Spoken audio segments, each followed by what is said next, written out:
Thank you very much for joining us tonight for tonight's workshop. This is your team for tonight here. So just to make sure you can hear us well and see us well, can you just say hi in the chat?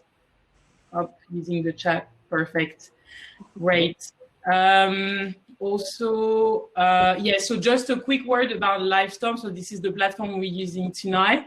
It's really easy to use. You have the chat for any general comment that is not really related to the workshop. And if you have any question that you would like to ask during the workshop related to the content, please use the question tab just next to it. That would be really, really easy for our teacher and teaching assistant to answer your question. If anyone wants to put their flag on the chat, then we see where you're from. That would be great. So we have an international team tonight, half people from London and half people from France, which is really cool. I'm really happy to have you tonight. So just a quick word. So I'm Céline. Nice to meet you. As you can hear by my accent already, I'm French. I work in Le Wagon, London, and I'm the marketing and community manager. And we have our really great team tonight who is going to teach you data analytics. So that's going to be great. So just a quick word also about Le Wagon. So we are a coding school bootcamp. We teach and train people into technical skills, and we launched in Paris in 2013. And we are like on a great journey. We train more than 7,000 alumni now, and we have a huge community. People are amazing, really close from each other. It's really great. So if you're interested about anything about Le Wagon, contact us. We have two types of different formats. We have a full-time bootcamp, which is 9 weeks intensive, or a part-time one, 24 weeks. So if you're interested, just ask. That would be great. Great, we have people from everywhere. That's really cool. And also, so tonight we're doing the data analytics because we just launched in Paris and Berlin our data science bootcamp, and now ready to be launched in London in July. And so we're really happy as well to start this new journey. And I'm just going to leave my team present themselves for tonight and just explain a little bit what is going to happen. Thank you. Is this the moment where we have to present ourselves? Can you guys hear me? Hi everyone, I hope you can hear me. It looks like I have a very average connection here in the French countryside. So I'm Ben, I'm one of the teachers on the new data science camp at Le Wagon. I'll be teaching machine learning in next week actually in Paris. Well, it's meant to be in France, but obviously the boot camp is live from everybody's homes right now. Yeah, that's it. Looking forward to helping you out. Please ask questions about the data analytics and try to avoid questions about when the next bootcamp is going to happen or when is it going to be launched in this or that city. You can find all this information online. So please, let's try to stick to the data analytics for tonight. Thanks, guys. You want to go? Oh, I'll go. Hi, guys. My name is Anne. I'm French as well, but I'm living in London, and I've done Le Wagon in London 2 months ago for the full stack course. I finished 2 months ago, and I'm working again I'm working for Le Wagon as a freelance, as a teacher assistant, and I'm doing some freelance as well and some projects. Enjoy the workshop. Hello guys, I'm Matt. I'm also from Paris. I attended the web development bootcamp a couple years ago, and I was a student in the first data bootcamp in January in Paris. And I'm still active at Le Wagon in the pedagogic team in Paris, currently on batch number 2 for data science. Well, I'm Julio, and I am not French. I'm from Mexico, and I have to live in London. I did my batch web development 1.5 years ago, and I am a teacher now at Le Wagon.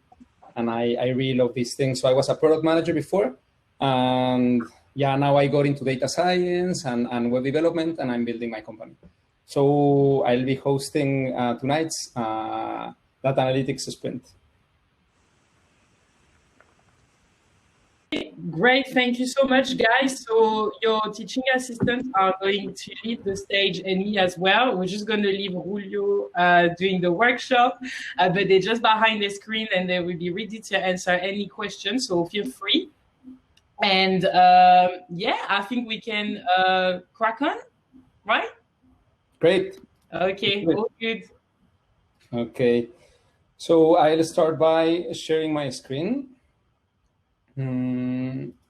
Okay, seems that it's good, I hope.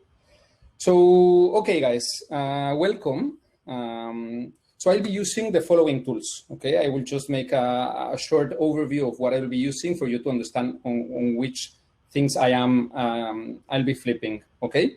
So first of all, here I have a thing that is called the terminal, which I have launched to have our Jupyter notebook running, which has loaded all the Python and the pandas and everything that we'll see tonight. Okay, here is a platform that is called learn.lewagon. You'll have access to this platform, so no worries, where you'll find everything that we've been going through C tonight. Okay, so you basically have like the instructions of the challenge, the video that will be recorded, the slides that I will be presenting, and some interesting things like a challenge for yourself, a little quiz, and then a feedback form, okay? And then I'll be having on this screen, I'm just checking if everything's fine. Yeah, it's okay. Yes, here I'll be having another browser that has the Jupyter notebook on that will be coding tonight. And here will be the slides, okay? So that's the setup. So yeah, as I said, welcome to the Data Analytics Workshop. So tonight we are going to see two main things, okay? So the agenda covers two topics. First of all, Python 101. So we'll see some basics of how to use and understand the programming language Python. And the second thing, which will be the actual interesting part of the workshop, exploratory data analysis, right? We'll be using three open source libraries that it's called Pandas, number one, Matplotlib, and Seaborn for data visualization, okay? So the very first thing that we have to learn is that we'll use a thing that is called Jupyter Notebook.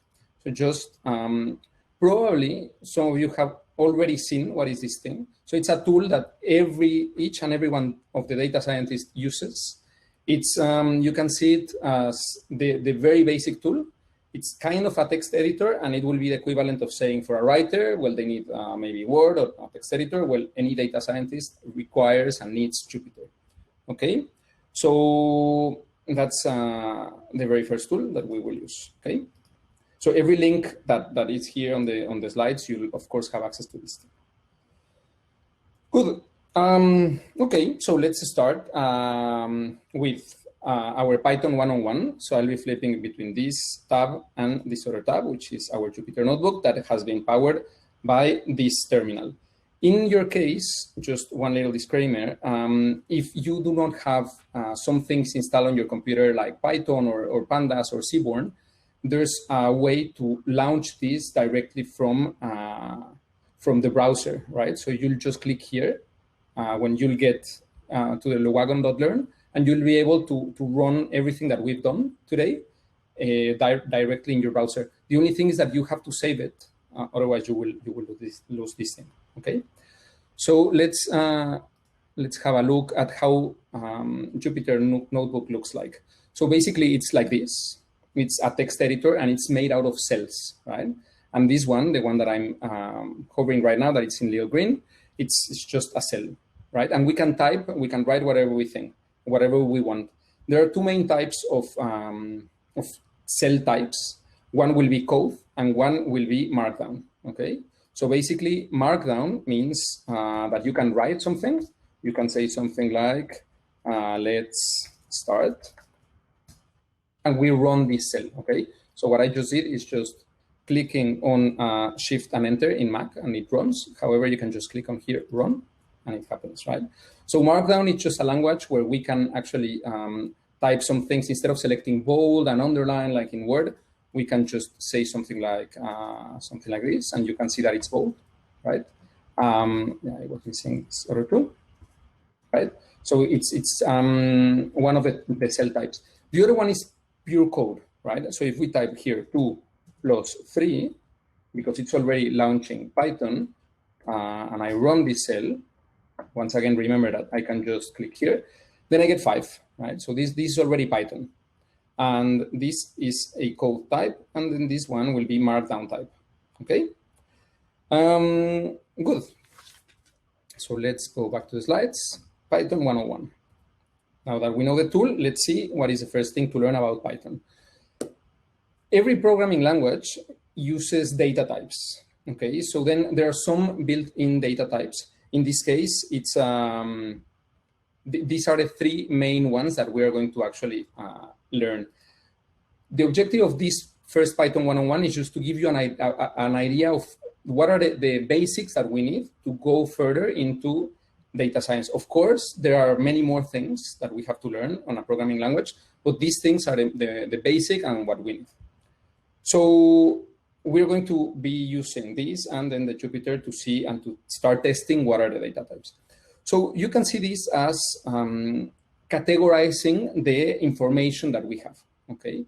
So we are going to see 3 types: numeric, which will be integers and floats; text, strings; and booleans, which is true or false, okay? So let's see an example. And here we're going to do something like data types, okay? And we are going to start with the first one, which will be numeric. Okay, and we are going to start out actually with integers, right? So an integer basically is, if we type 2, this will be an integer, right? And in order to see which data type we're working on, we have to call a function that will allow us to know which one is it. So in this case, we can say type 2, and it will tell us that it's indeed an integer, right? The other numeric data type that we have, it's a float. And the importance of the float is that, or at least the difference between this and an integer, is that it contains decimals. Okay, so then we can do this. Data types are very, like everything that we'll be doing with methods and functions, they are very sensible, of course, to data types. So that's why it's super important to know what we're working with.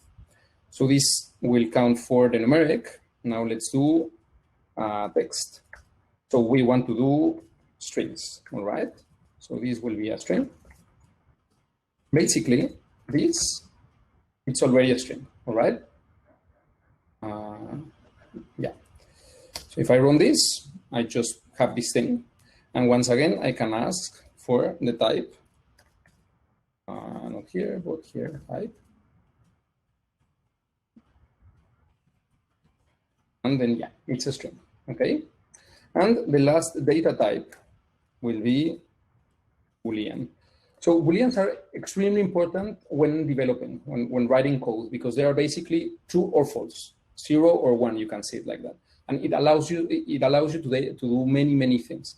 And the 2 types that exist are, the first one is true. We have to write it with capital T, which will yield true. And the second one is just false. Okay, so we have true and false. We can test conditions. We can do many things using Booleans, so that's why it's extremely important. And there is one interesting thing that it's called Boolean algebra, which we are going to see here. Hey Julio, can you hear me? Sorry to interrupt. Yeah, of course. Could you zoom your screen a little bit, because yeah, I don't know if it's the same for everyone, but I'm having a hard time seeing you code. Definitely. Yeah. Like this? Is this better? Yeah, much better. Perfect. Great, thanks, man. Of course. Good. So, okay, yeah, we were talking about Boolean algebra. And we can do operations like this, right? True, yes, but true and true. And then it will yield true. If we do true or false,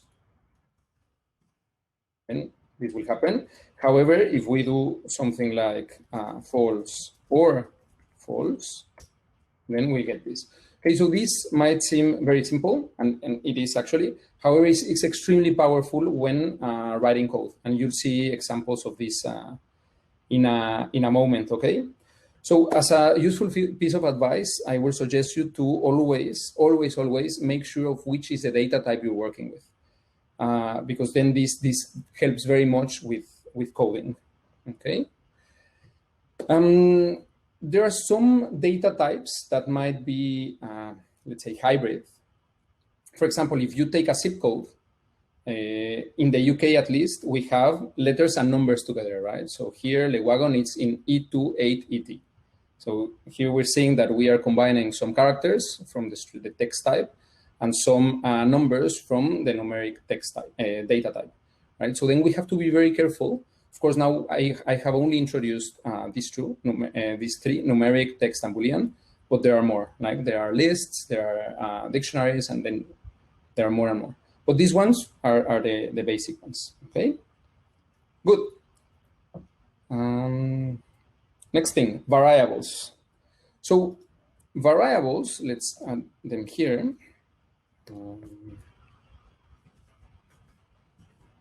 Variables. What are variables, right? So when we work in code, we want to store information into, let's say, placeholders or an object that can contain some data, right? And in this case, it will be variables. So if I write something like London here, I would like to store it somewhere. And the way to do it is to declare a variable saying city equals to London, okay? And if I am to then run city, just the variable, it will contain this value, okay? So this is one of the paradigms of Python, that it's an object-oriented programming language. So it means that we have objects, that they have data, and they have behavior. When I say data, it's something like this, like it's a string of characters, that's the data. And the behavior is like, we can call methods that will change that data, okay? So that's the paradigm of OOP, object-oriented programming. And one of the important things is that this equal sign, it's not entirely an equal, it's just an assign. So it might sound a bit strange, but programming, when we run programs, the compiler will read it from top to bottom and from right to left, right? So this line, 95, will be first read here, London, and then it will assign it here to city. And then when we run city, it has been assigned the London value and it will contain it. Okay, so remember this paradigm. Okay, functions. So programming languages, they have built-in functions. So let's see an example of what is this. Open link in new tab. So this document is the documentation of Python, right? We're in version 3.8.3, which is the latest one. And Python, when you install it on your computer, it will have built-in pieces of code that you can call on your objects that will perform things, okay? So basically, if you want to read an example of, let's look here, functions. If you want to say, for example, okay, what is the length? How many characters do I have in London? Then there's a method that you can call that is called length, that you are going to say, give me the length of city, and it will tell you 6. So it has been the same. It's the same as saying London, just the same thing, okay? So there are different ways to write functions. So we'll see 2 today. This will be syntax 1, where we are going to call the function name, and then we're going to pass an object, okay? This can be done like that. If you want to see what type of functions and how's the syntax to write them, this is your best friend, like this documentation page, okay? Like built-in functions. And here you'll find everything that in, for example, this one that we were using, it's length. And it just says, return the length of an object, right? The number of items. And that's how we call it.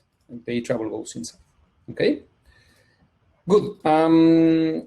Now let's see. There's also another type. Yeah, there's also another type of way to call functions. And actually, we're going to use this one. right? So once we have a variable, we can call any function to get something out of it, right? In this case, there was no need to write a piece of code like a for loop or something to get the number of characters. So here we have another example. Let's say that we have a name. It will be Anne. And then this name, imagine that we want to capitalize the name, right? We want to say Anne with capital A. So in order to do this, we can just say what will be the function that we need. We can look for this here. In this case, we want a capitalize. So we will do something like this, capitalize. And if we click enter, then we have Anne's with capital A. So this will be the syntax to which will be object. Once again, everything is an object in an OOP language. Name, it's a variable, but it's also an object. And we are calling in the object the function name, okay? So in this case, we're not passing parameter, we're not passing any argument, we're just calling it like this, okay? So remember two types of ways to call functions. One is as an argument, like this, and the other one is just on the object itself. Tonight, we're mostly going to use this syntax, but it depends on the function. So in order to know, once again, you go to this one, okay? You refer to the documentation. There are some more. For example, if we would like to know, just an example, right? Maybe ends with. Sometimes, and when good programming, like when programming languages are built, if they have good documentation, they will be also very simple to understand. So for example, here, ends with, it's quite telling, right? So it's just evaluating whether an ends with an something or not. And what do we have to do? Well, then we have to pass something. For example, we can say, hey, does this end with an E? And we'll get a Boolean data type, okay? If, once again, we're going to call an ends with an S, this will be false, okay? So once again, we're dealing with data types, in this case, Boolean, and function. So then it's the syntax to object of function name. And here we can have the option of passing here an argument, okay? So it's not necessarily for every function, but in this case, it requires something. So once again, you'll find this in the documentation, okay? Good. So let's continue. Okay, so we've done the basic of Python. This is Python 101, okay? And now we can pass to the next thing. So just let's make a small recap of what we've learned. So we learned about Jupyter as a tool for data scientists and for data analysis, that it's just a text editor, right? Powerful one, by the way. We learned about 3 data types: numeric, which is integers and floats; text, which is strings; and Booleans, true or false, and that we can do Boolean algebra, right? Second thing, we learn about variables and how we use them to store data, like this, city equals to London. And the third thing is that we learn about functions. And this is the behavior part of OOP, when we can change or we can do something, apply some behavior to our variables, to our objects, okay? And we're getting some information from this. Good. Let's see. So what's next? The first thing, and one of the first challenges as data analytics or data scientists, is that we need data, right? That's the most important thing. And data sourcing, it's actually quite of an art. It's not just like getting it from out of the blue. We have to actually go and get it. And there are many ways to collect data, okay? So let's say that the most basic way to get data, and the one that has legacy, it's through CSV. Okay, so this is a format that you might have came across because it's in Excel. You can export every document as CSV, and this basically means comma-separated values. Okay, so almost every software can export information, the information that it contains, in CSV. Okay, and this is one of the ways to find data. One more way could be data that it's stored in a database, right? So, for example, when we do web development or some data science projects, then we store things in databases and the information lives there, right? So there are many tables, many columns, and they relate one to each other. Okay, so there's a design on the database and we can extract it. It can be also found on websites, right? If you want to, I don't know, let's say the exchange rate, euro, pound, for example, this is data, right? That it lives in a website. Then you might be able to get it somehow. The next way to get it is through APIs. So API is a very, very powerful tool. It means application programming interface, and it's basically an endpoint. So if you have a database, you can push your information through the API format, which will be JSON, and make it readable as an endpoint. This is not for humans to read, right? This is for robots, for pieces of code that we build that will allow machine-to-machine communication. And this is extremely powerful. And this has been replacing CSV for the last years. And it's a way to order and structure data that, of course, is much better than CSV because it's better to read. It's cleaner, it's faster, it's more efficient. And many companies are opening APIs, right? So if you have a project, then you might the first thing to do will be, okay, maybe they have an API and let's see if actually I can use it. And there might be some things that you have to register, get a key in order to know, right? So we have a full workshop on this. The other one is to do it, like if you receive a file by email, maybe that's one of the things that you could also do. It can be another ways to source data, okay?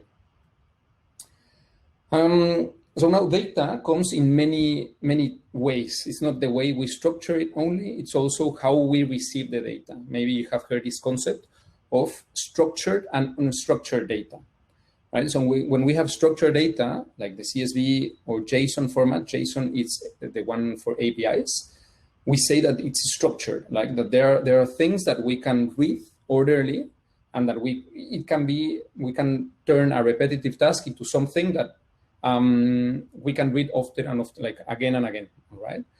Sometimes we might, and this is the data that it's relatively easier to work with because it has columns, it has rows, and it's nicer and cleaner. Unstructured data, on the other hand, it's probably more available than a structured one, but it poses many challenges. So, for example, if you receive a PDF, it could contain lots of data, but the problem is how do you extract this data, right? And then it might not be always in the same way. There might be a challenge. So this is the other type. And the third type that it exists is binary or proprietary, right? So when I say proprietary, it might happen that the data might not be readily available. So you have to probably pay to get access to the file, and then you can work with this. This, of course, it's a challenge in itself. Okay. Good. Let's continue. So yeah, data is online, right? That's how we actually get it. It might be just on the internet, accessible to everyone, or behind a VPN. It might create a firewall that we have to pass in order to get it. We might need a password and like read through encrypted files and do this in order to obtain it. Now, there are many ways to actually read this data or parse this data, okay? So the first one, it's just SQL, right? SQL stands for Structured Query Language, and it's a way to read databases and then have access to this. So we type some code that it's very idiomatic. It looks like plain English, and then we can obtain the data just querying on this. So in Lewagon, we have this for basically everything that we have then later pushed into our platform, right? So if we want to know the anniversary of someone, then we just look into the database and it will give us the date of birth of, I don't know, some student, okay? Then there are some more powerful ways to read data. So SQL database is just, let's say, local databases or something you might have on your laptop, or a fairly small database. When we have lots of data and when we start to talk about what is big data, then we happen to need a new tool, right? So it's not only a database that lives in your local, on your computer, but you might need a server in the cloud, right? And in order to query this data, you might use SQL, but it's just that the data warehouse provider is another one. It might be Google BigQuery or Snowflake or Redshift or something like this, okay? Then, of course, when you have APIs, you have to resort to the documentation. Good APIs have good documentation, and it allows us to read this thing, and it helps us with the way that we extract the data. And if we cannot get the data through these first three things, then we have to do web scraping, okay? So this one is super interesting. It's not very easy all the time because it has to replicate or mimic how humans interact with websites, right? And there is a way to read the HTML, the language of the websites, and select pieces of it to get the information. Okay, so then this is also a very interesting topic to do. Okay. So in order for, like, we have seen what are the data types, the data sources that we can use. And now the idea will be to ask, okay, how can I find this thing? Or where could I find data sets readily available? So there are two ways that we offer here, like we suggest. One will be Google dataset search. So let's open this. So this is just basically a big library, right? Where you want to find something and then you just type it here. It just looks very much like Google. So, well, here, for example, let's try coronavirus or global temperatures. So then we might just click here. And it will just give you lots of data on this, right? It will be normally on zips or CSVs. And you just have to read this thing, Data World or this American agency, and then you can download it, okay? One more way is using Kaggle. So this is an interesting website. So it was a startup, then it was bought by Google some years ago, and they make competitions, right? So there are many data scientists that they join this website just to see what they can compete on. And it's very interesting because it's open source. Normally, like companies, they have to provide their data, make it available. And then people from all over the world, they can just come here and download data sets and solve challenges or train their skills, okay? So let's say as an example here, well, I have registered, I have an account, so you can just browse here. Once again, is similar to what I show you on the other one. And for example, I was looking for Premier League, right? So here we have almost 559 results. That's the exact number. And it's a data set 2 years ago. So we can click on here and see what it contains, right? So basically here it says that it has two files. And here it's also an explanation of what it contains. This file, result CSV, it says 4,560 Premier League matches, okay? So it's covering 12 seasons. So it's quite impressive. We can see all the matches. And if we want to say, let's say, what is the stats CSV, here you can see that it's, once again, for 12 seasons, you have wins, losses, goals, yellow cards, red cards, and so on and so on. This is very important to get a sense of the data that you are going to work with in order to understand what you'll be dealing with, right? So this is a very powerful tool, Kaggle, okay? You just register and you can get this thing. Let me see here. Okay, so one of the things that we'll use tonight, it's Kaggle. So we are going to use New York City Airbnb open data, okay? So here, basically, it's for 2019. All the listings that they have posted here. Celine? Yeah, hello. Sorry again. No, it's fine. Please zoom in Of course. for the attendees because like we can't see. Yeah, that's perfect. Definitely. And every time you go on the pages, if you can zoom. Otherwise, great job. Thank you so much, Julio. Of course. No, it's good. It's good that you have to properly see this one. Cool. So yeah, I was here, right, on the data. So I was just explaining that Kaggle has these kind of things. and then you can read what it's contained within the files, right, before downloading them. Then the only thing you have to do is just download. And this is one thing that I've already done. So I have it, I'll go back to my terminal, and then here's a folder that I'm using larger. And then if I just open this folder, you'll see that here I have just the CSV, right? So that's the only thing. Okay, good. So now let's continue with the next part. Pandas. So these are not the bears, but pandas are very cute, maybe at least as cute as bears, because they are tools. It's an open source library that it allows us to treat information, right? So it's built for Python. It's not, you'll see what's the difference. So we have the programming language Python, and this open source library we can use as if it would be Python, and it will be very, very powerful to handle data, okay? So once again, you can just go here and look into the documentation. They released the version 1.0 not long ago. So all this is open source. And then, yeah, it's extremely powerful, okay? And we'll see why. So at this point, you might ask yourselves, okay, why not use Excel, right? That's basically the tool of excellence for analyzing data. In the last years, I've used Excel for many, many years. So one of the things is that when handling large data sets, you might came across this. When you have like millions of rows and thousands of columns, it might crash, right? So it's the way that it gets read. Pandas will read it directly from the hard drive, and it will just display it on the Jupyter notebook, and that's very interesting because then you'll see how efficient it becomes. Then you can combine files. You can just read files from different, let's say, even Excels, and then you can just join them and do many things.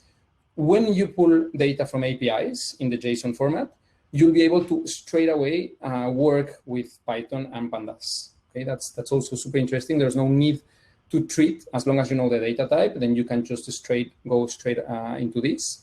And of course, well, it just works with Python. Okay. So it has some I/O tools. This stands for input-output tools, right? So then the data set that we downloaded, it's in CSV here. And in order to read this thing, we need to get it from the CSV, right?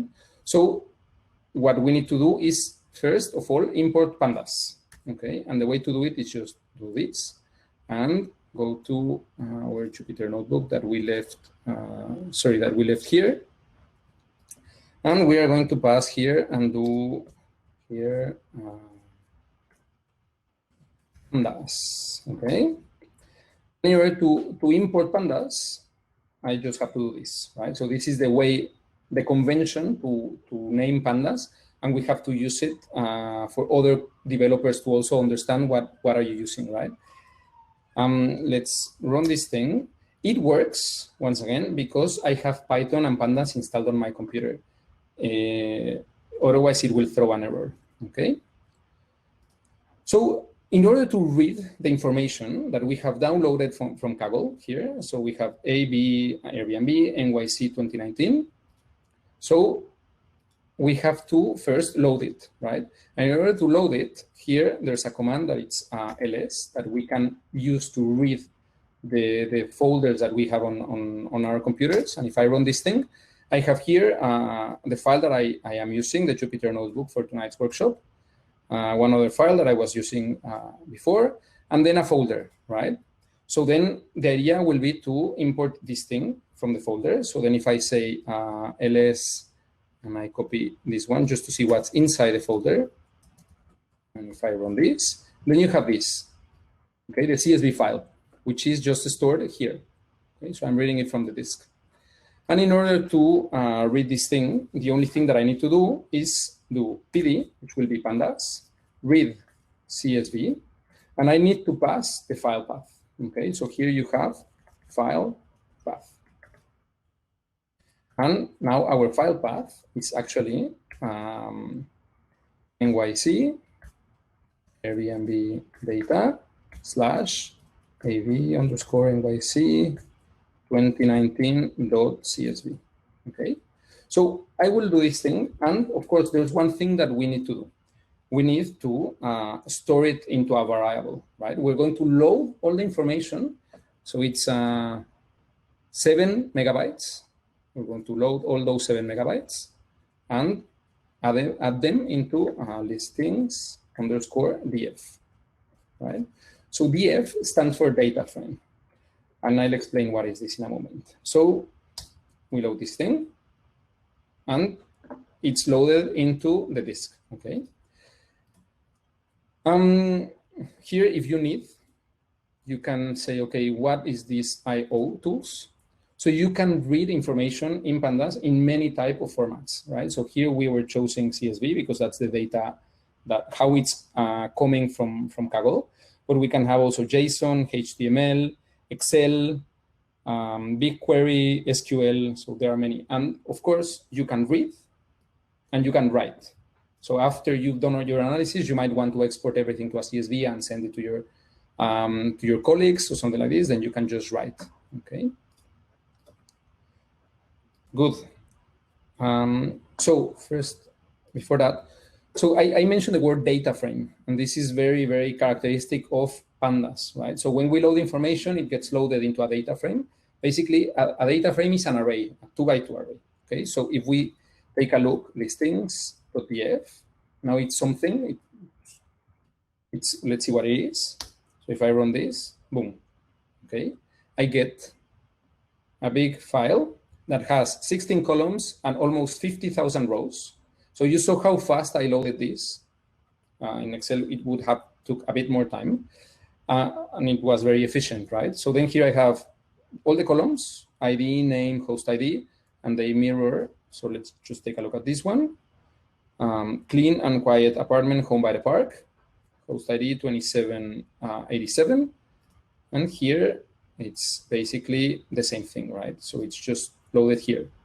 So now we can work with this, right? So data frame, it's an object. Once again, we resort to objects, and now we can call Pandas into this object, right?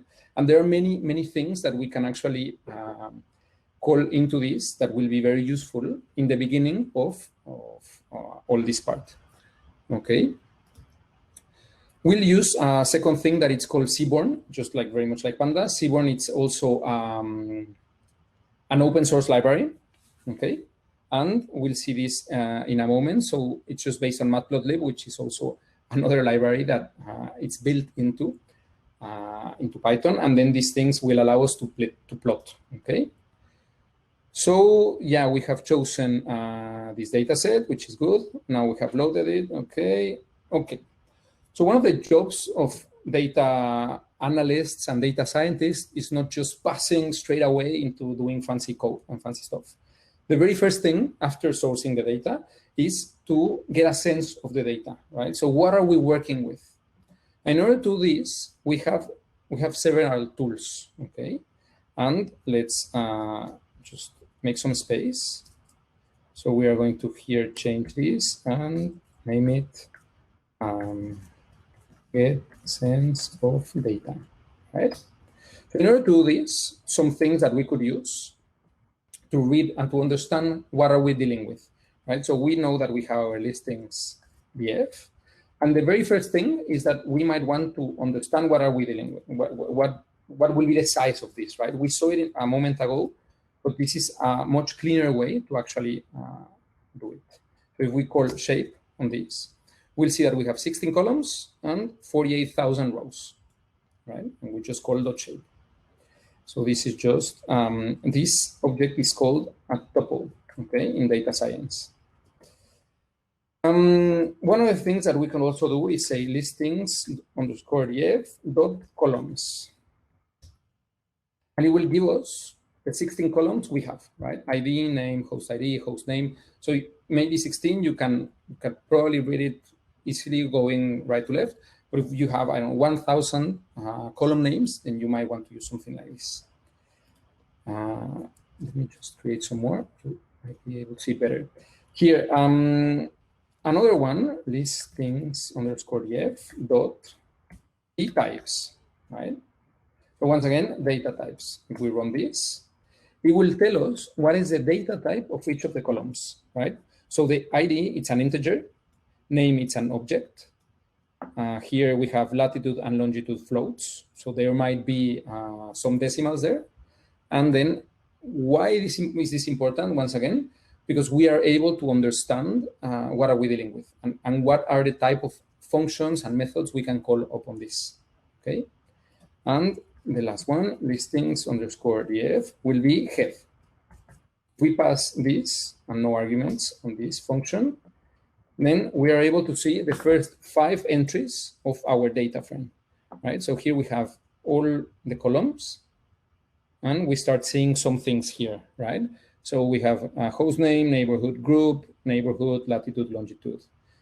Then here we have last review. Here we have an NAN, reviews per month. Once again, NAN, this is getting repeated. So we have the floats and this, right? So we get a sense of the data. What are we working with? Okay. So we've done the sourcing. We've done getting sense of data. And that's good. Now, maybe you've heard this thing, right? So data scientists and data analysts, they spend lots of time cleaning data. And it is very, very true. Why? Let's see, let's have a section here on cleaning data. Okay. Some more. So we need to understand out of all the data, so it sounds interesting, right? We have 16 columns times 48,000 entries. We have millions of data points. But is this clean? Like, can we actually just straight out of the box use it? One of the methods that we could use to understand if we can use it or not will be the following. Listings underscore df. We can call a function that is called isNull, right? And then we're going to use this one that is called sum. Let's see what it gets. So it's the 16 columns. Now it's showing every NaN, right? So NaN stands for not a number, right? So basically it's a null value that is not there. Maybe this room from the village of Harlem, they have, it's not that they have 0 reviews per month, it's just that the information is not there. 0, it's a value that it's an actual value. It gives information. There are 0 reviews. But NaN, we don't know, right? So we have to do something to account for this, because it might be a problem. If we want to make statistical analysis and we have NaNs, we have to get rid of them, right? Or replace them in a way that will make sense. Okay, so running isNull.sum, it will tell us here that last review has 10,000 NaNs, okay? And there are 16 names, which are NaN, and these host names, and then, well, these two are just the same value, okay? When we have zeros, 0 is the best value in this case. It means everything is there. You can proceed, okay? Good. Now, of course, what do we have to do? We might have to drop some values, right? Because here we're seeing that the last review, 10,000 values, maybe we get rid of this, and we also might not need it for the analysis. So that's one of the things that you have to decide as a data scientist or as a data analyst. Do I need this? Is it okay to drop? Should I only drop the 10,000 rows, or do I drop everything, right? So these are questions, business questions that you have to solve yourself. So let's do the following. Let's drop. Well, actually, let's copy these two things, and I'll explain what they do. So here, the first column is just the first line is just assigning to a variable the column names that I want to get rid of, right? So ID is not very relevant. Like, just have maybe it's an ID, an internal Airbnb number or something like this. We want to get rid of hostname because we don't need it for anything now. Maybe it's a too personal thing. And then last review, right? Because we have this 10,000 null values. So in order to do this, we assign this to the variable columns to drop. And then we have, okay, in our listings df data frame, we're going to drop these columns, okay? And actually, we can say something like this. So axis, just for you to remember later, it's where are we removing those values? And we have to let Pandas know that we'll remove them on the columns, right? So remove columns. And this other argument, it's extremely important, right? In place, it means that it will, in the original data frame, in listings df, it will actually perform the dropping operation, okay? If we pass this as false, it will just give us a new data frame. So now we'll have two data frames, the original one and the one that has the columns dropped. So this is also very, very important. And in this case, what we want is to modify the original data frame, right? So this one. So then data play in place true if we want to modify the original data frame, okay? So we are going to run this command. And now let's see what happened, right? So one of the first things we can do is listings underscore df dot shape. And now we see that we had 16 column names. Now we have only 13, right? So these three, goodbye. We have sent them somewhere else, okay? Now let's just check what is the status of our data. So we still have 16 names that are null and calculated, reviews per month, still those 10,000 NANs, right? So there are tools to remove this thing. In this case, one of the things we're going to do is to use fill NA, okay? So I'm going to copy this here. And what is what we want to do? So we know that we have these 10,000 NANs, reviews per month. So I said 0 is a value, but maybe in this case, 0 could be a default value that we could use to say, okay, you know what? If there are NANs, let's assume that the reviews that month for that listing is 0, okay? So we are using this, that looks interesting. So it's just saying fill NA, and we're going to pass this object, right? So this, it's called a dictionary, and it contains basically a pair of key and value. The key will be reviews per month, and the value will be 0. And we're saying in the column reviews per month, every NAN, every not a number, you're going to replace it with 0. And once again, I want to replace the original data frame. So that's the one you're going to modify, okay?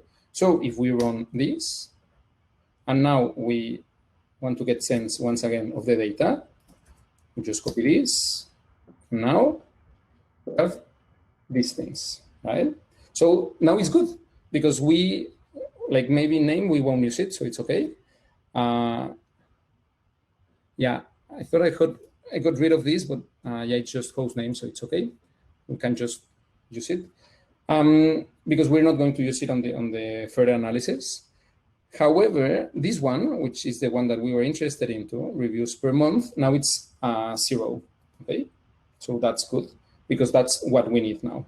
We have only zeros. If we were to use name for something, I wanted to drop it here, but I passed host name instead of name. But because we're not going to use it, then it's safe to proceed, okay? So now, yes, now it's good. All these other ones, all these other columns, now they are clean. Now we can actually do something else, okay?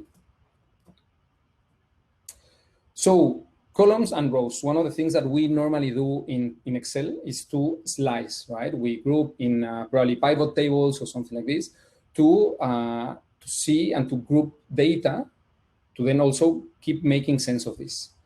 In Python and Pandas, we can also keep doing this, right? So first, there are two ways to read data frames and to filter columns, okay? One is called series, and the other one is another data frame. If we want to say, for example, the name, and we just pass it here, then we are getting an object that is called series, okay? So basically it is similar to a data frame, however, it's only a column, just one column that happens to keep the ID here, and it's just showing each and every name that we have, okay?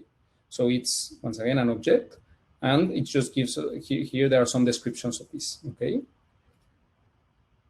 The other way to get and filter is using this syntax, right? So the difference between these two is just how we pass the square brackets, okay? Here we're saying these three columns, filter it as a data frame using these outer square brackets, and we pass the original data frame, right? And the difference is that we get this object, right? It's a bit cleaner. So the reason that we have not made any setup or anything for getting this is because Pandas and Python work in this way, right? So everything is ready to work in Jupyter. So this is the difference between series, which is just one column, and a data frame, which actually contains the object that we were dealing with originally. There's also one more way to do it. So listings, df, and we can say, okay, you know what? I want just the first 8 entries. Okay, so I can use this, and it will give us the first 8 entries. Okay, so from ID 0 to 7. But this works for everything, right? If you want to say, give me the 10,000 or the 1,000, and then give me the 1,005, it will do the same thing, right? So we can just look for what we need. And then we can combine. We can combine the slicing and the filtering. We can say, you know what? Give me for those ones that we just selected, this, right? So then if we run, then we're going to get 1,000 from ID 1,000 to 1,004, 1,004, the name, the neighborhood group, and the price. Okay. So let's see, I don't forget anything.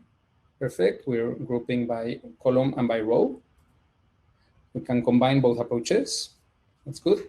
And then Boolean indexing, right? So remember that in the beginning of the lecture, of the workshop, sorry, when we started, we saw something about Boolean algebra.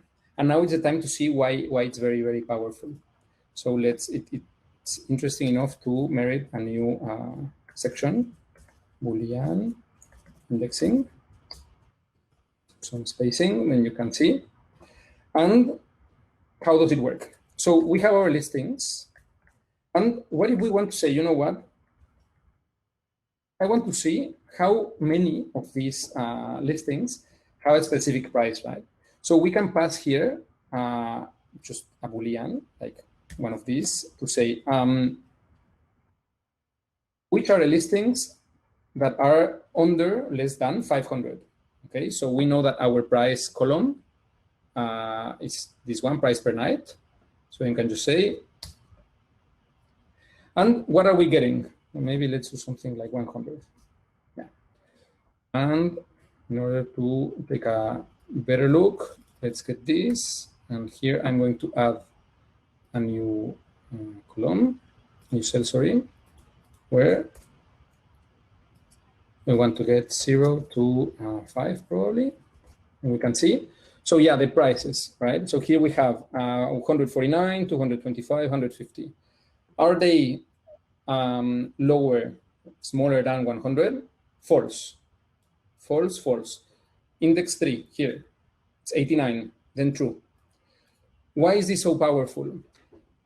It's very powerful because we are using straight on the data type integer, a Boolean operation, right? We're just asking to give us true or false when this is happening.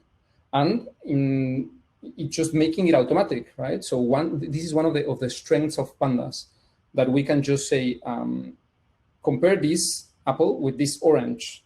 Right? Normally we should compare only apples with apples or just with oranges. In this case, we're comparing a Boolean, or we're getting a Boolean out of a comparison of data frame with just an integer, okay? What can we do now? One of the things we can do is just select what we want, right? So we could filter. We can say, you know what? I'm interested in only analyzing the Airbnb listings that are on there or over a specific price, right? So then we can do so. Okay, so we have done this, perfect. So we can get this as a series. Sorry. And then what we can do is just saying, maybe if I pass the listings here and I use the syntax of these ones, curly, the square brackets, and I say listings underscore df, pass this. Now I just get a data frame that it's only containing what I need, right? So then we can say, I want to work with only listings with price per night under $100. So then I can call them affordable underscore df, and then I can store them in a variable, right? Once again, I'm assigning all these listings, which are 21,000, almost half of our original value, and in affordable df, right? So if I store them here, now I can call in affordable df, affordable data frame dot shape, this, right? I have 13 columns and 21,000 entries. Okay, so then this is very powerful. Once again, I'm just doing this, and it's super efficient, right? Because it's read directly from disk. Good. Okay, so we've seen pandas, and you see why they are very good, very cute. Let's just make a small recap of what we've been doing. Let's go here, pandas. So first we imported them because it's another library. We need to use this syntax. Then we used the input-output files to get it. So we said pd.read csv, and we pass the file path, which is stored in disk, and we save it into a data frame. First job, get sense of the data. Is it clean? Is it enough? Is it what we need?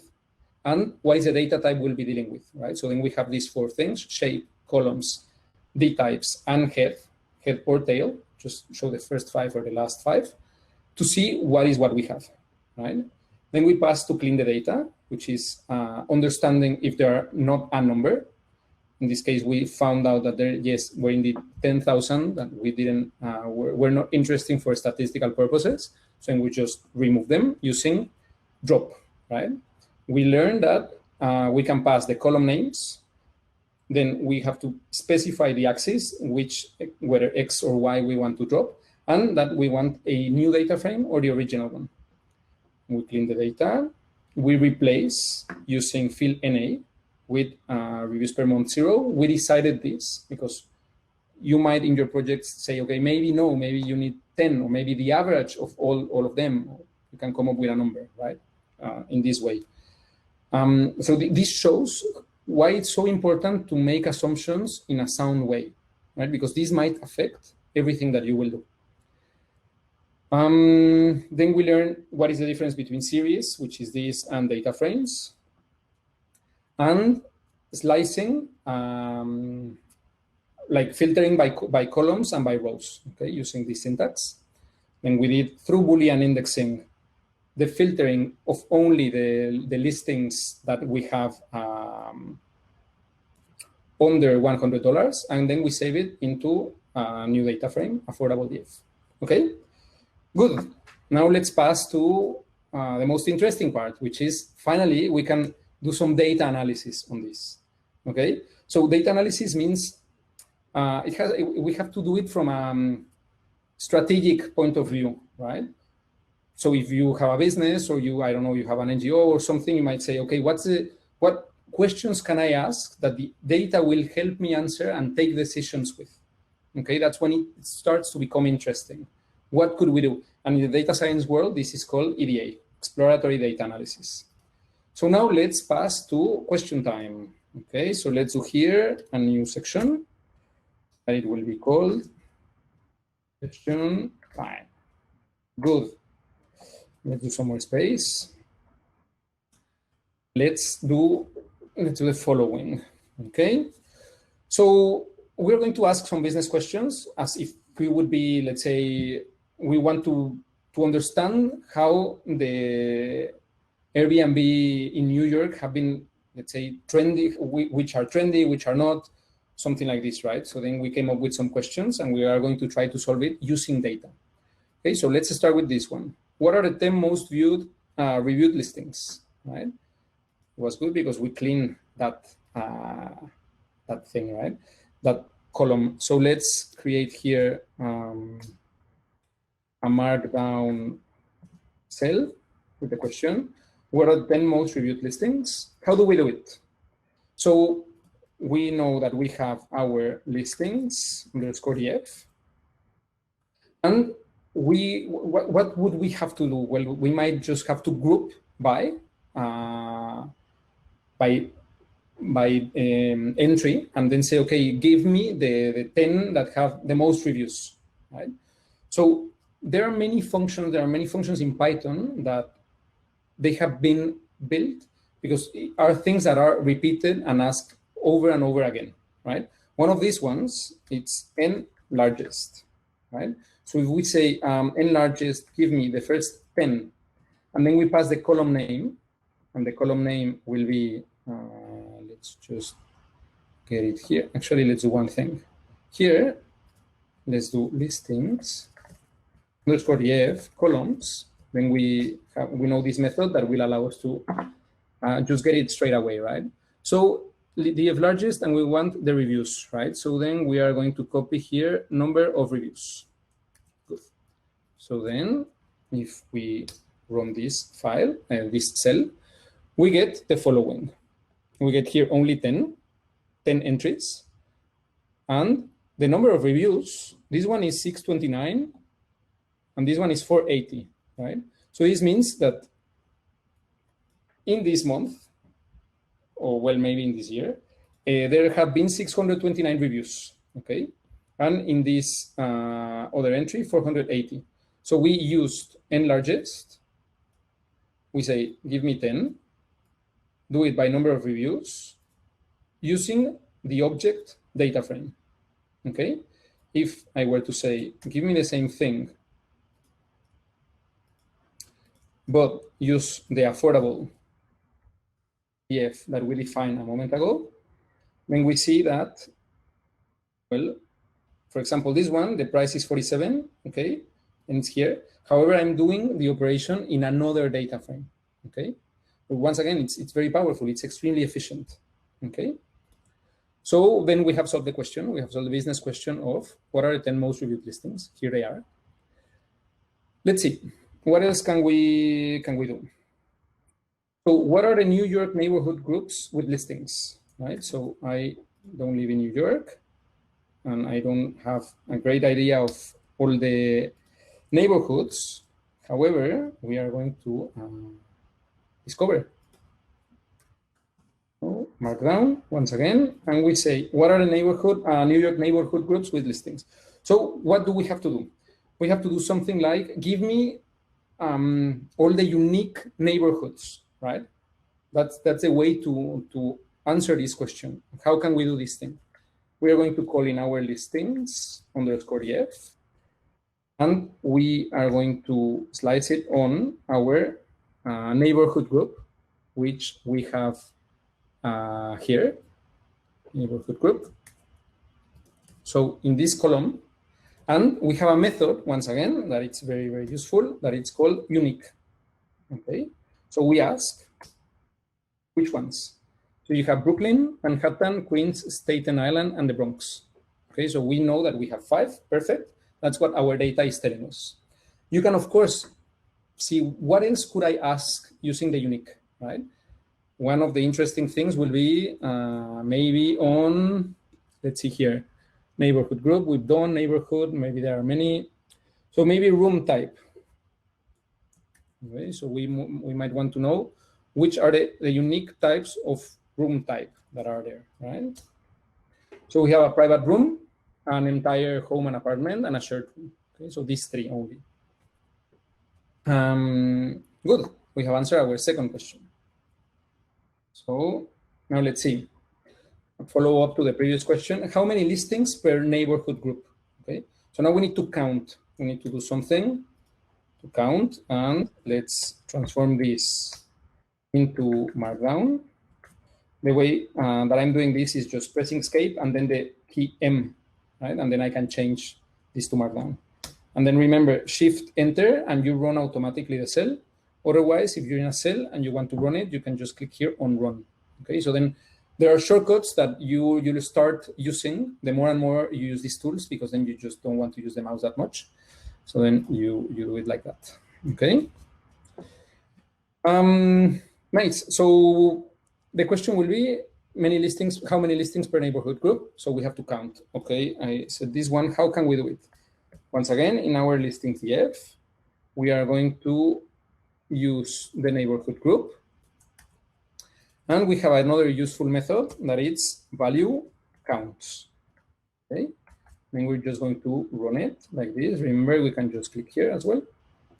And here we have Manhattan has most of the listings with a very, very close number 2, Brooklyn, with 20,000. Okay, then Staten Island, well, very, very little.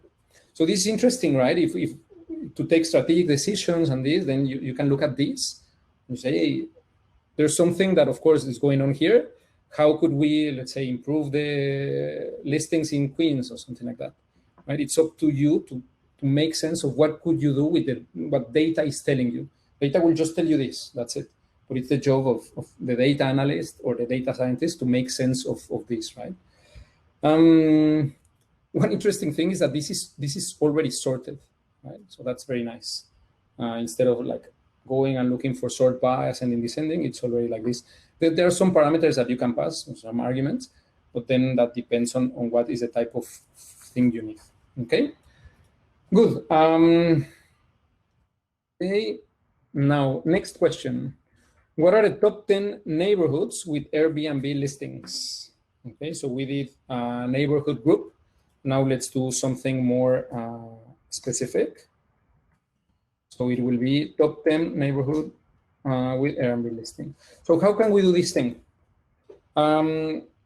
We know that we have a method here that is value counts, that you can count stuff. So what if we just reuse this thing and we say, you know what? There's using these arrows, you can move the cells, right? So because I'm using very much, like we're using very much the columns, then let's just move it down. Then you can have the name here. Perfect. So then we're going to work with neighborhood, okay? So then it's only this.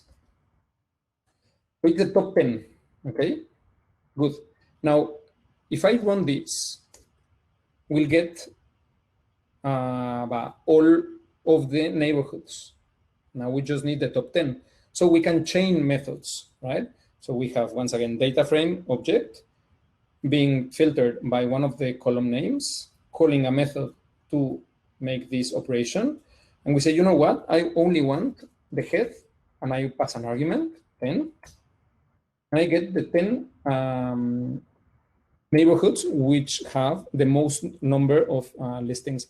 So of course, there's a high chance that this is either Manhattan or Bronx, right? That's, sorry, Manhattan, yeah, or Brooklyn. They should be contained inside there. Good. Okay. Let's see the next question. Okay, now we're plotting, right? Because it's always good to have numbers like this. It's good, but we can do better, right? And how can we do better? Plotting. And what we need to actually plot? So we are going to use Matplotlib, right? So it's a built-in plotting tool. We are going to use two tonight. One is Matplotlib, one is Seaborn. So basically, the only thing we have to do, we have to add here. Let me do this. So it's the same question. However, it's just to be answered. Plotting. Okay. So we need the same thing. We need exactly this result. In order to plot it, the only thing we need to do is just to say, hey, give me the plot. We're going to use the method plot, and we're going to pass as arguments the kind of the plot we want. And in this case, we want a bar chart. Okay. So if we run this, we straight away get this plot. Okay. So it's just exactly the same information. We have here Williamsburg in the beginning, the number 1, and Midtown, the last one, almost 4,000, 5 and 1,500. Okay, so it's here 4,000 and 1,500. Okay, so then you see once again, it's very, very efficient. We're just passing the type of plot that you need in the data that you have already selected, and you get it. Okay, so that's very good. Okay, so let's use another tool, which is Seaborn. It's another library that here you can see, once again, documentation. Every time you have a question, you just resort to documentation, right? So Seaborn is a plotting tool. It has an improvement over Matplotlib, although it has been built with the basis of Matplotlib. So it looks a bit better, basically. And there are some interesting things that we can call on this. So we're going to use the same question as before. However, we are going to use this. And in order to use this, there's a very important thing that we need to do. So if I run this, and I just make it here, I paste. Here, of course, SNS, it's short for Cborn, right? So then we import Cborn as SNS, and then we can get this thing, okay? So that's very, very important. So then this is the syntax that we need, import Cborn as SNS, okay? And then we are able to actually use this thing. I had it imported before. That's why it's working, right? So here, SNS. So in this case, we pass neighborhood groups. And what we are doing? We say SNS, do a count plot. What is the data? You're going to use listings df, which is the data frame that we created. And what do we want to plot? It's on the x-axis, the neighborhood group, right? So once again, we can reuse this and say, you know what could be interesting to plot like this, right? To count maybe room type, for example, room type. Yeah, of course, I'm missing this. This is not how we room. Okay, now, good. Room type, right? So we have here private room, entire home, and shared room. And once again, it's the same, well, color hue and this for Cborn. So it's a bit better than Matplotlib. It's just another way to do it, right? Okay, let's see what else we have here. Of course, this one is not ordered, right? So here we have Brooklyn should be second, Staten Island should be last, right? So how can we, let's remove this. How could we order something, right? So we just have to pass one more argument to our function. So first we have to say order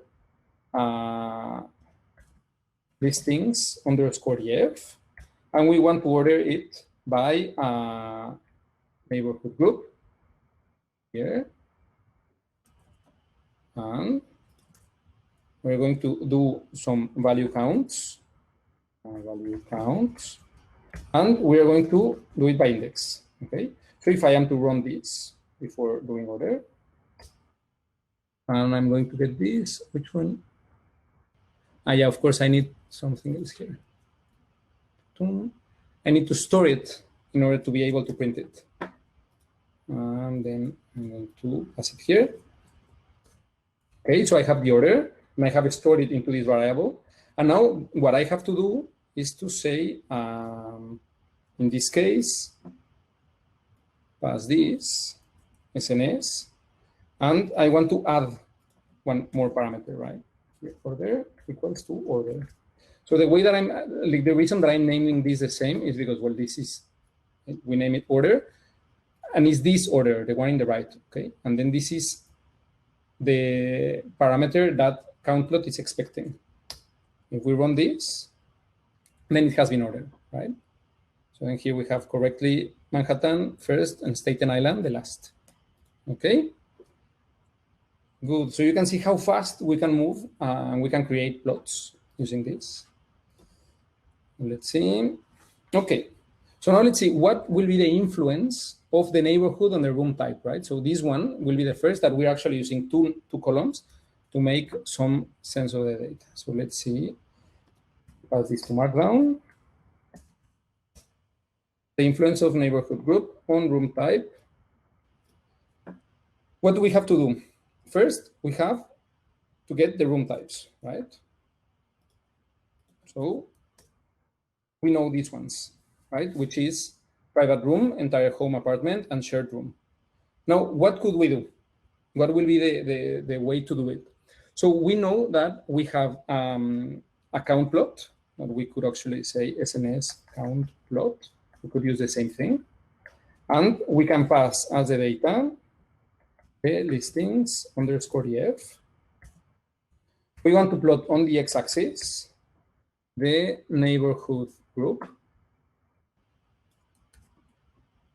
And the next parameter that we're going to pass is the hue, right? So we are going to give some color and use the room type as the hue.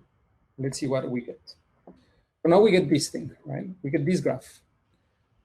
It's on the x-axis is the same thing, right? We get Brooklyn, Manhattan, Queens, Staten Island, and the Bronx.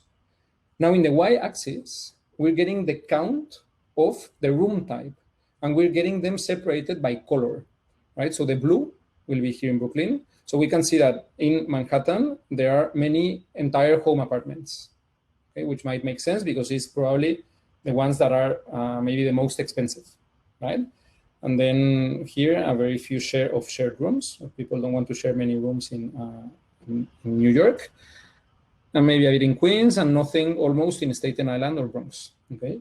But once again, it's like reading data in a visual way, it's sometimes more useful than only a numeric way. That's why the plotting tools are very important and all kind of built in just when you import the packages and they work out of the box, okay? So the idea here is to be very, very curious. It's not only look at the data, but it's saying, oh, what could be something like this, okay? Good, nice. Now let's pass to distribution, right? So distributions are something that data scientists we use very, very much. And the question in this case is, let me just right here. What is the distribution of flat prices? Okay, so we want to know how is people listing their flats, right? What is the prices brackets that they are using? So in order to do this, we can use a dist plot, which is just creating a histogram. Once again from Cborn, dist plot. And we are going to use listings underscore EF. And we want to know the price, right? If we run this, we get straight away this distribution curve. So this is just a histogram. We can barely see, right? So it's telling that most of the prices seem to be here. However, here on the right, there are some that are very, very expensive, like $10,000 per night. So maybe that's not the best way to see this thing, right? So remember that we had something which is the Boolean indexing. I can say, you know what? Let's filter the listings and give me something. Actually, let's do this. Let's first do the affordable. So we defined the affordable before, but let's do it just again in order to change, because we said 100, I think. So let's do listing, the price 500.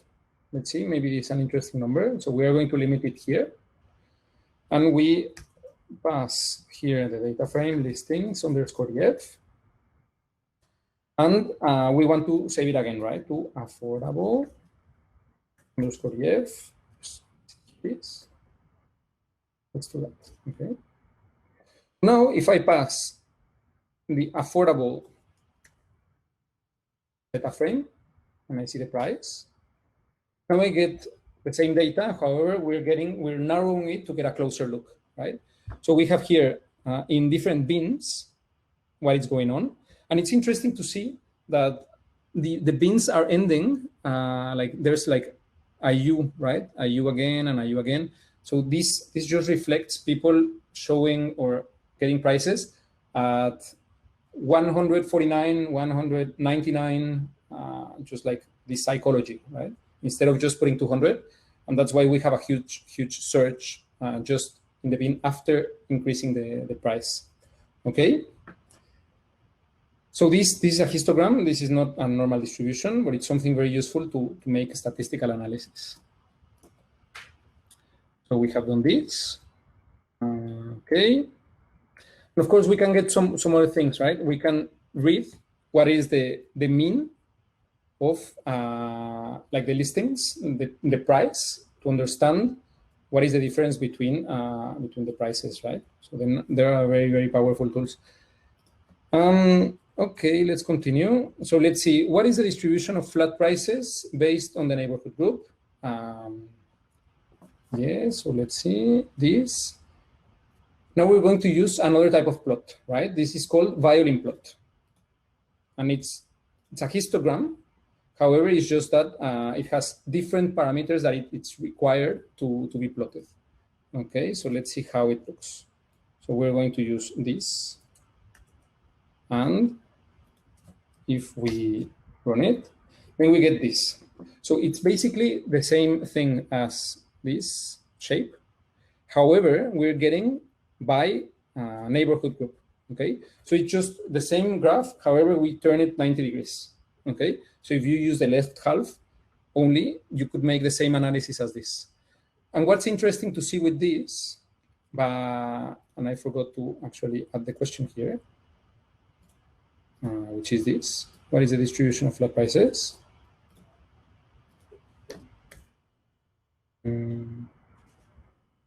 Here.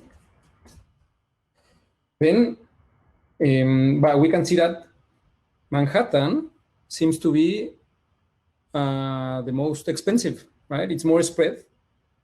Now, there's just one thing. Let's actually add one little thing here to make it larger because it's very small.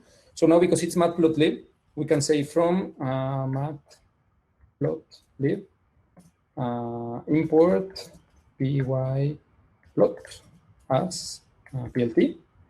And then we can run this. And here we're going to change the size, right? Sorry. We're just going to do plt fig size. And we pass here some parameters to make it larger. Just a little bit larger, right? So it looks like this now. It's a bit more clear to see. So once again, here, Brooklyn, like maybe the mean, it's in maybe 50. However, in Manhattan, it might be more over 100 probably, which makes sense. It's more expensive. Okay. Once again, we're just doing with some plots, getting sense of what is going on. Good. That was the Violin Plot. Perfect. Okay. Now, there are two more things that we're going to do tonight. So one is, what if we plot all the listings on the map, right? So we have no map anywhere, but we can do one little trick that it's very cool. So we're going to use a scatter plot in order to actually create or recreate a map. Okay, and the way to do it is just to use this big piece of code. I'll explain what is this. Okay, so it might look like a lot. It's just Matplotlib. And what it's telling us is we're going to use a scatter plot. The X, we're going to use the longitude column. The Y-axis, the latitude column. Then the C will be the price, will be the color. The color palette will be Inferno. It can be any other. We want a color bar to actually see what will be the ranges.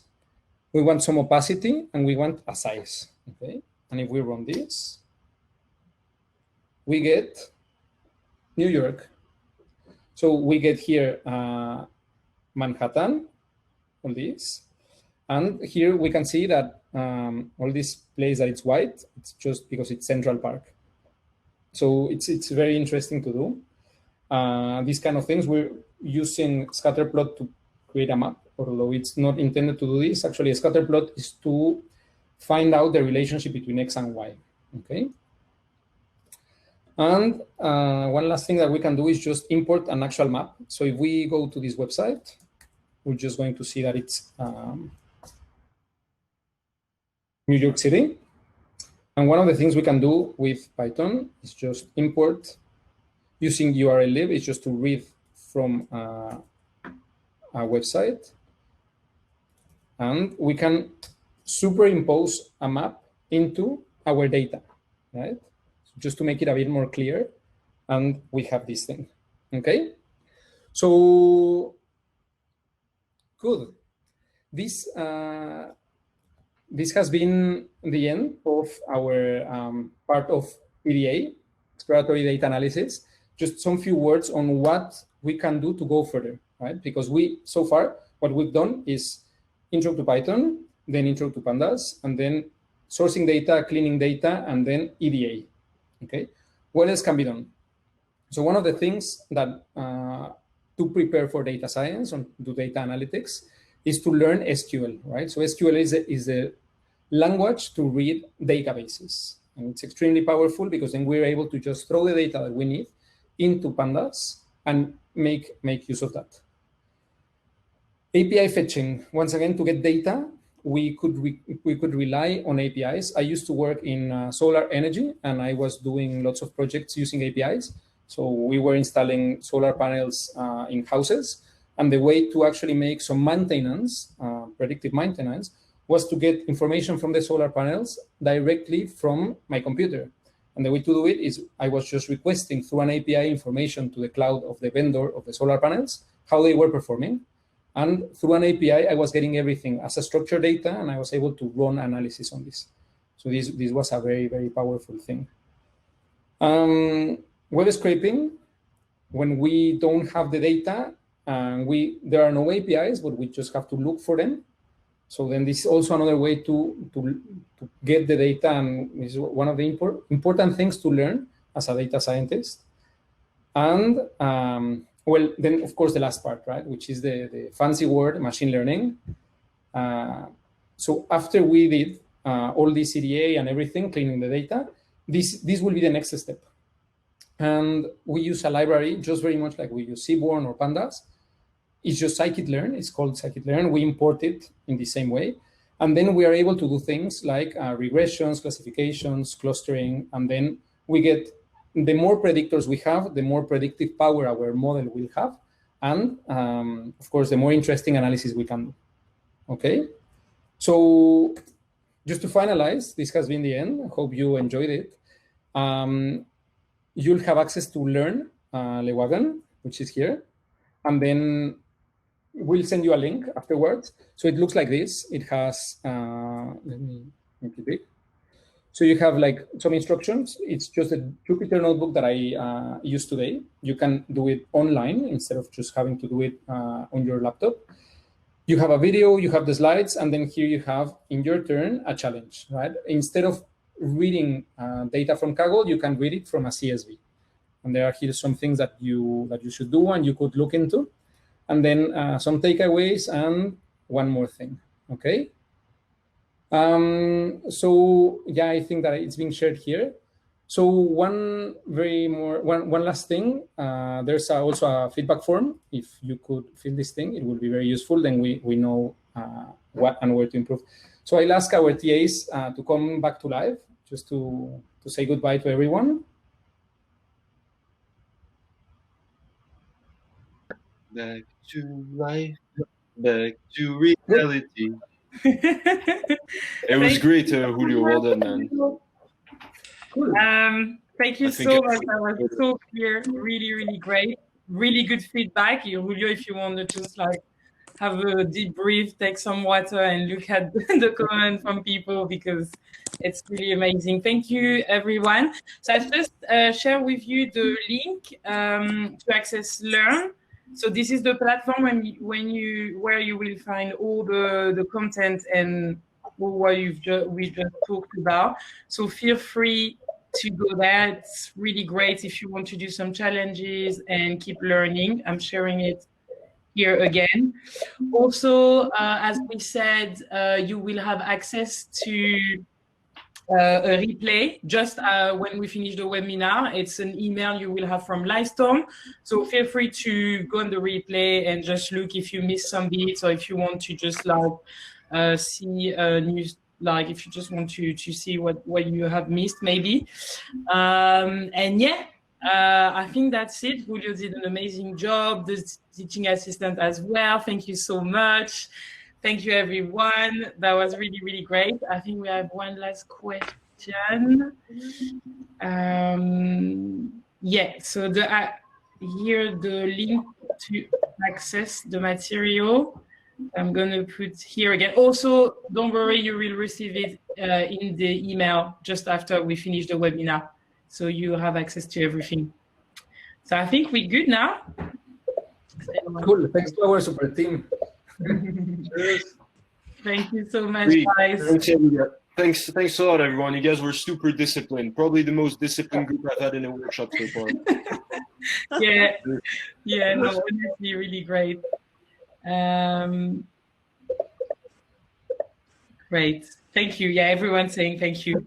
Thank you, guys. We're going to end the webinar here. Thank you again so much, the team, Julio, and Ben and Mathieu. That was really, really great.